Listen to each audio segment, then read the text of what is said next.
Heartbreak in Hartville. Episode 2, The Disappearance of Daisy Hart. Hi, sleuths.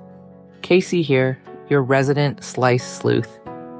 Is everyone ready to dive right back into the story of the perfect family, living the perfect life, in the perfect town? When we last left off, there was a strong sense of impending doom. Am I right? It's unexpected in such idyllic surroundings, a community deemed safe as can be. But tragedy is about to catch everyone off guard. Hartville, South Carolina was built on family, trust, and a deeply rooted history. But sometimes, even the strongest roots can't hold when the ground begins to shake. Today, Duke Hart's world is about to collapse in a way he never saw coming. And as he steps into the unknown, he's not the only one who will be tested.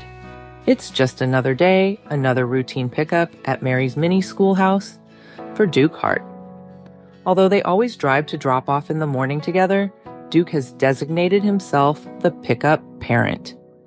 Maggie's schedule is less predictable, but frankly, he treasures the one-on-one time with Daisy, getting the download from a 4-year-old perspective about the happenings of the school day. It never fails to put a smile on his face, have him laughing uncontrollably, and giving him that feeling where a parent's heart swells with pure pride and joy, simply because time with his child is always the best time. He's tried time and time again to explain these feelings to his best friend, Dane. But words aren't adequate, and if you don't have a child, you can't truly know. But Dane always lets him go on and on about Daisy, because he's his best friend, and though he might not feel the feelings, he hopes to one day soon when he and Mary have kids of their own. Besides, Daisy is incredible. He sees her in school every day and knows Duke is right. She is special. These are Duke's thoughts as he makes the short drive through town to school. That and how Maggie feels guilty about missing anything with Daisy due to work. That's why he always makes a cute video of Daisy explaining her day as soon as he gets her into her booster seat. She doesn't have to miss a single thing. He is smiling and feeling very satisfied with his day, his week, his life actually. He practices gratitude daily, taking stock of how fortunate he is, and always maintaining good karma by paying it forward whenever he can. Such pleasant thoughts filled Duke's mind, a sense of calm running through his veins. This is his favorite part of the day.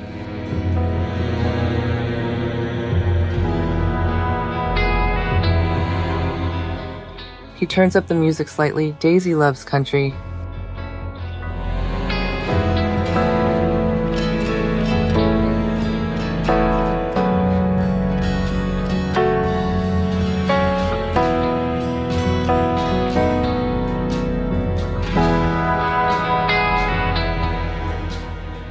Duke pulls up to the familiar red schoolhouse. His heart sinks at the sight of flashing police lights. Instincts honed from years on the police force kick in, and without thinking, Duke jumps from his truck, hand on his holster, ready to confront whatever danger lies ahead.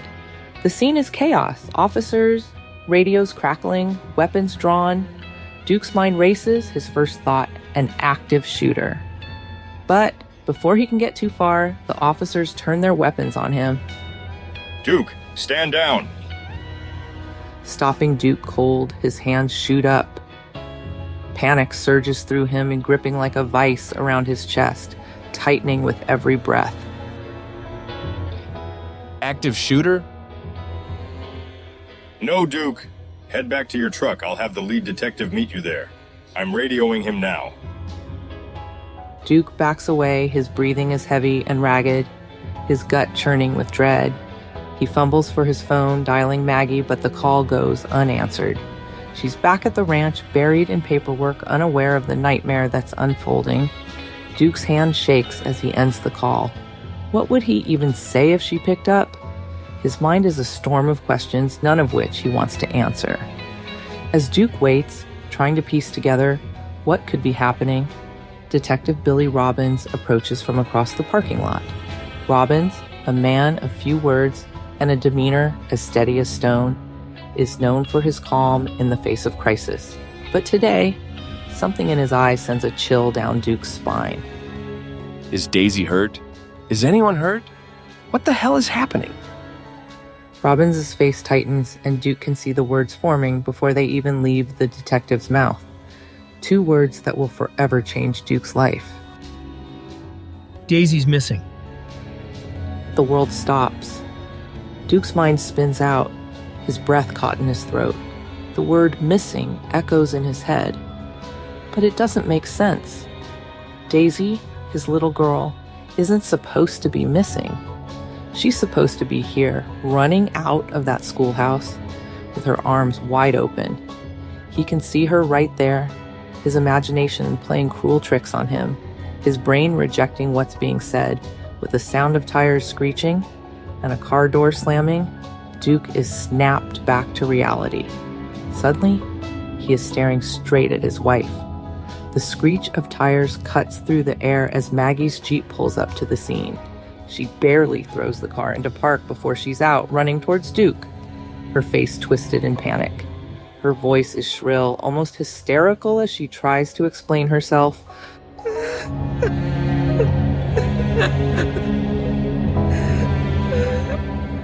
The baby bird! Duke! The baby bird fell out of its nest! Right outside my office window, I tried to save it, but the mama bird couldn't reach it. It's dead, Duke. I think it's dead.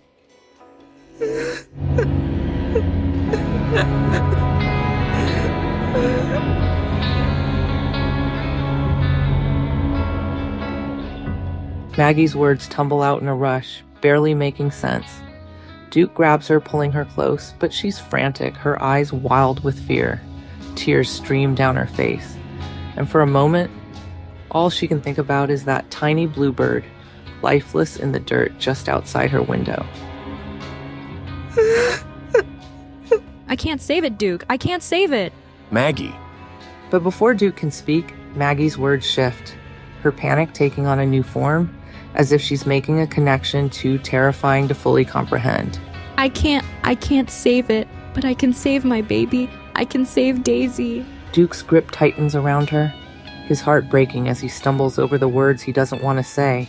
Maggie, Daisy's, she's... But before he can finish, Maggie pulls back, searching his eyes for answers, a mother's intuition sharper than any knife. She's dead, isn't she? Daisy's dead.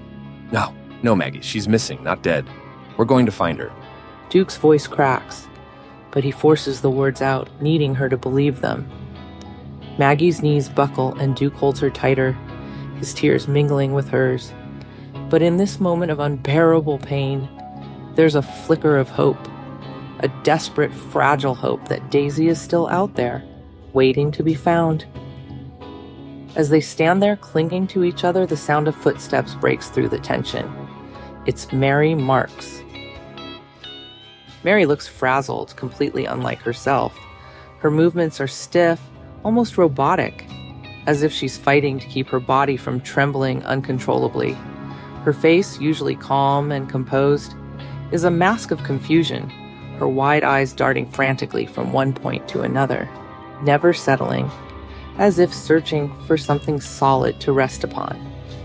Maggie stands frozen, watching her friend unravel in a way she's never seen before. Mary had always been the one with the steady hand, the calm voice, the one who could handle any crisis with grace. But now Maggie barely recognizes the woman in front of her, so wound up like a tightly coiled spring ready to snap. What's going on? Why are the police here? Her question hangs in the air as she approaches the officers. Duke is there, his expression dark and full of suspicion. Her words sound absurd in light of her appearance. She doesn't know why the police are there? Didn't she call them?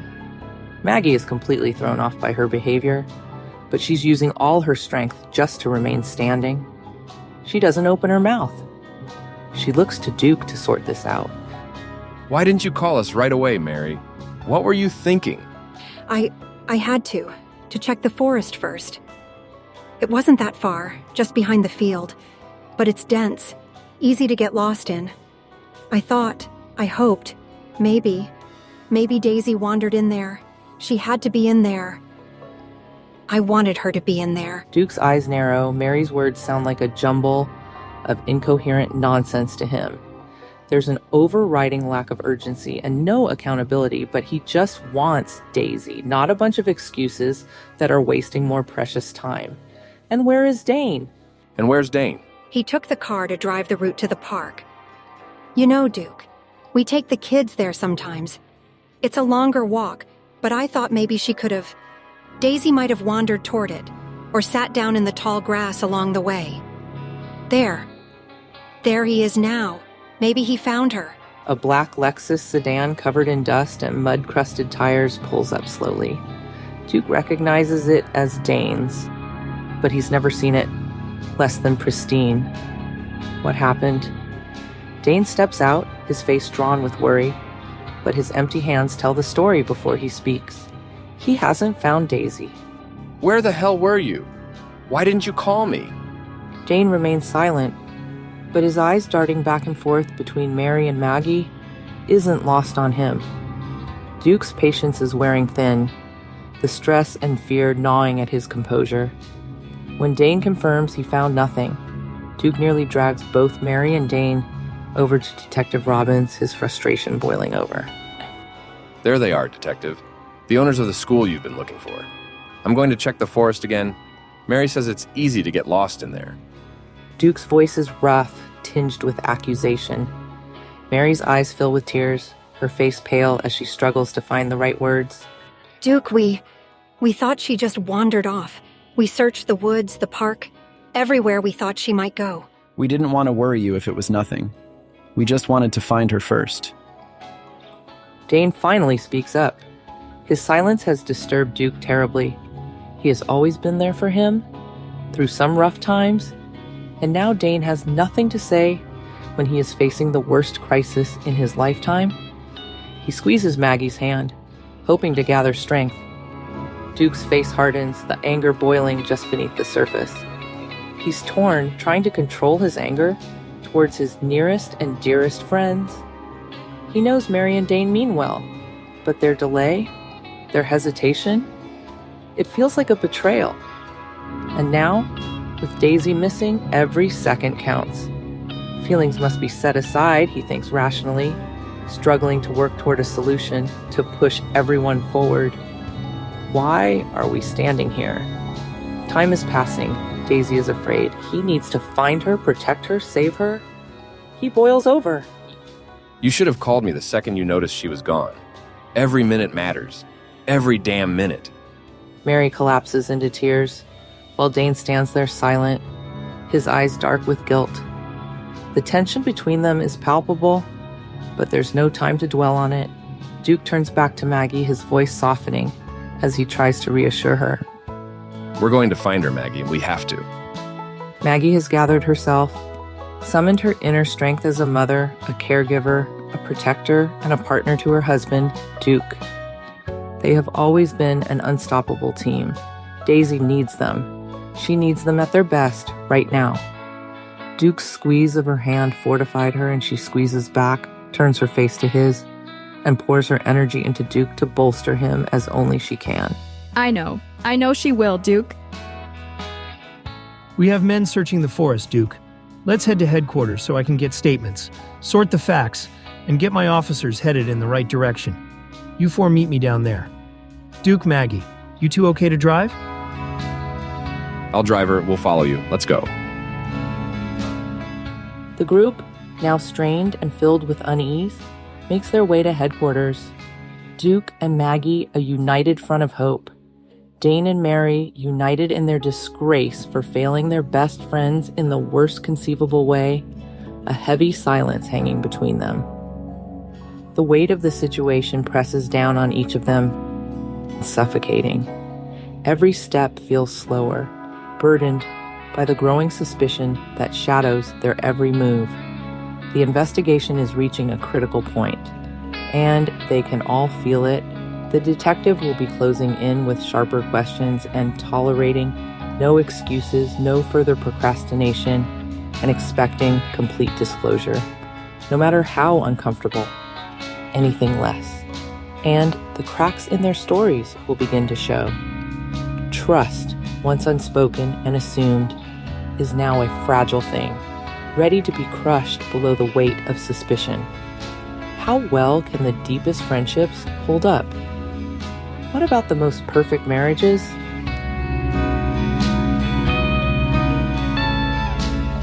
These four have always had each other's backs.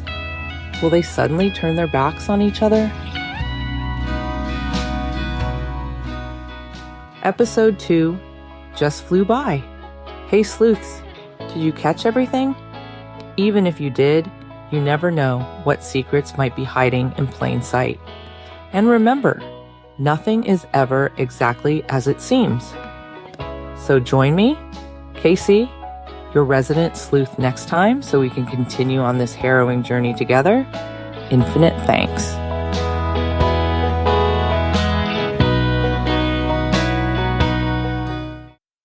How do you feel after an episode of Slice of Crimes? One step closer to the truth? If you haven't cracked the case yet, no worries, you're not alone. But before you go, remember, the mystery doesn't end here. Enjoyed this episode? Show some love. Share Slice of Crimes with your friends, family, or even that neighbor who's a little too interested in true crime. Oh wait, that's probably you. Your 5-star ratings and killer reviews help keep these investigations coming. And I couldn't do it without you. Got your own theories, burning questions, or maybe a case you think I should tackle next? I'm all ears. Send your ideas and suggestions my way. The more you engage, the sharper my sleuthing gets. So until next time, fellow sleuths, keep your wits about you. Stay curious. Stay sharp. You never know what the next slice of crime will serve up. And trust me, you won't want to miss it. Infinite thanks for listening today and for tuning in next week.